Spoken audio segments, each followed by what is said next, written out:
pagos. Cualquier duda pueden consultar a los teléfonos que les estoy mostrando en su pantalla. Esta madrugada se cumplieron 4 años de la extinción de Luz y Fuerza del Centro.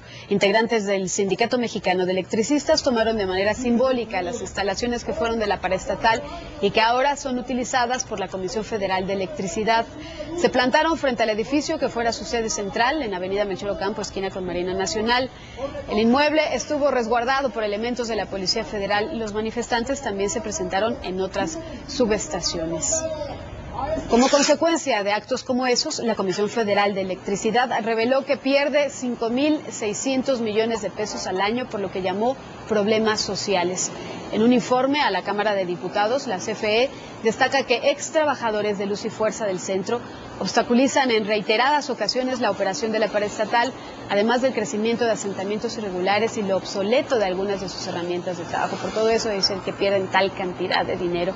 Aseguran que en México se pierde además casi el 15% de la energía entregada al consumidor porque no existe un pago por ella. Vaya, se la vuelan, colocan sus famosos diablitos y se roban la luz.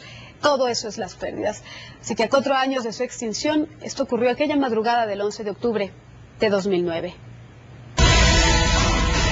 Una de las decisiones más audaces de todo el sexenio de Felipe Calderón, la desaparición de Luz y Fuerza del Centro.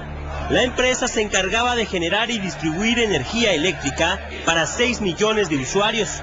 Estado de México, Morelos, Hidalgo, Puebla y Distrito Federal dependían en buena medida de la compañía. Fue el domingo 11 de octubre de 2009, 200% de 2001 a 2008. De esta manera, los costos de operación de la empresa duplicaban sus ingresos. Los resultados que ha reportado Luz y Fuerza del Centro son notablemente inferiores respecto a empresas u organismos que presentan el mismo servicio a nivel internacional. Se explicó en el decreto. Cifras oficiales revelaron que la dependencia era ineficiente y poco productiva. Ese domingo 9 de octubre, cientos de policías preventivos tomaron las instalaciones de Luz y Fuerza al filo de las 11 de la noche. El diario oficial de la Federación daba cuenta de una decisión sin marcha atrás. Luz y Fuerza habría desaparecido. La Secretaría del Trabajo tiene un papel importante en esta decisión porque pues al final del día, junto con la extinción, viene aparejada la terminación de las relaciones individuales y colectivas de trabajo, involucrado el Sindicato Mexicano de Electricistas, que en los últimos días también había sido pues motivo de comentario público, dada la negativa de toma de nota a quien aspiraba a ser su secretario general por 3er periodo consecutivo, Martín Esparza.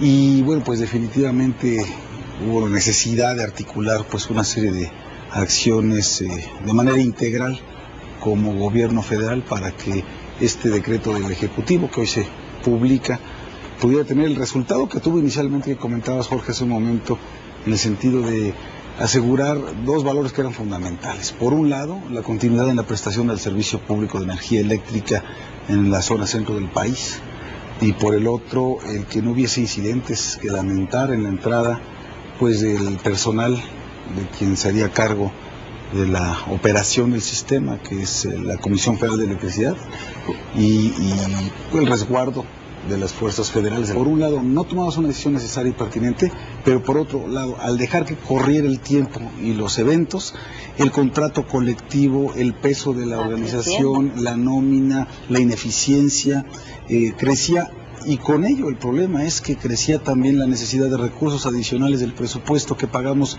con los impuestos todos los mexicanos, al grado de que este año, como ustedes lo comentaban, fueron 42,000 millones de pesos que del presupuesto federal, del presupuesto de egresos, en lugar de destinarlos a combatir la pobreza, a apoyar a las universidades, a poner infraestructura, hospitales, servicios de salud, en fin, tantas necesidades sociales que tenemos, se estaban destinando de manera creciente, porque entre otras cosas, la manera de jubilarse en Luz y Fuerza del Centro pues era muy fácil o muy sencilla, muy diferente a lo que podía jubilar antes de los 50. Sí, antes de los 50. No hubo excusas ni titubeo, la compañía era ineficiente.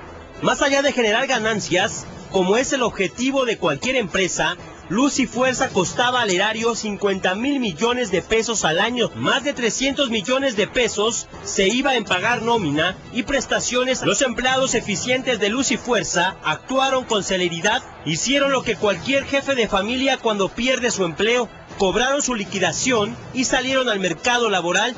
Empresas cableras, de comunicaciones e incluso la CFE fueron las primeras en contratar al personal especializado. El conocimiento que traían estos empleados era un activo muy valioso para su recontratación. Hoy, estos empleados cuentan como una anécdota su paso por Luz y Fuerza del centro y se dedican a trabajar. Sin embargo, hubo quienes se quedaron en la inercia sindical. Decenas de movilizaciones por parte del SME han paralizado la Ciudad de México. Se organizaron para agredir, hacer desmanes y fomentar la violencia en el Distrito Federal. Cercaron las inmediaciones de su antigua sede y comenzaron con acciones radicales. Bloquearon avenidas principales, incendiaron vehículos en circuito interior y lesionaron a varias personas con golpes y palos. Instalaron un plantón indefinido frente a Gobernación y Bucareli por varios meses. En el Zócalo capitalino, el SME también se hizo sentir. Agredieron a periodistas, se enfrentaron violentamente con policías capitalinos y cerraron vialidades. Casi 4 años exigiendo que se les devuelva al Estado al que estaban acostumbrados.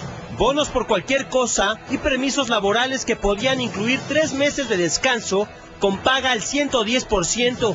Muchos se niegan a aceptar que Luz y Fuerza ya es historia y recurren a la violencia como un modo de presión.